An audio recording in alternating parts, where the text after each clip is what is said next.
আজকে একটা কথা বলি আপনাদের মাঝে। কথাটা সত্যি কিনা জানাইবেন।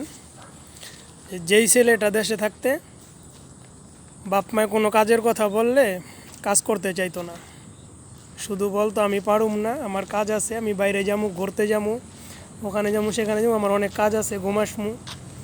ওই ছেলেটাই যখন বাহিরে আসে, বিদেশের বাড়িতে আসে, তখন কিন্তু ওই ছেলেটা কি মানুষের দ্বারে দ্বারে ঘোরে শুধু কাজের জন্য, যে ভাই একটা কাজ আছে কিনা, একটা কাজ ঠিক করে দিয়েন। যেই ছেলেটা দেশে কাজ করতেই চাইতো না, ওই ছেলেটাই কিন্তু কাজের জন্য পাগল হয়ে যায় বিদেশের বাড়িতে, শুধু কাজ করতে চায়, যে ভাই একটা কাজ আছে কিনা। কাজ যতক্ষণ না পায় ততক্ষণ মাথা ঠিক থাকে না, কিসের জন্য এটা। তখন বোঝে যে কত টাকা দিয়া বিদেশের বাড়িতে আইছি, এই টাকা উঠাইতে হইব, তখন টাকার চাপ মাথায় থাকে। এই কারণেই কি কাজের মূল্য বোঝে। তো সবারে বলতে চাই, যারা এই দেশে আছেন, বাপ মারে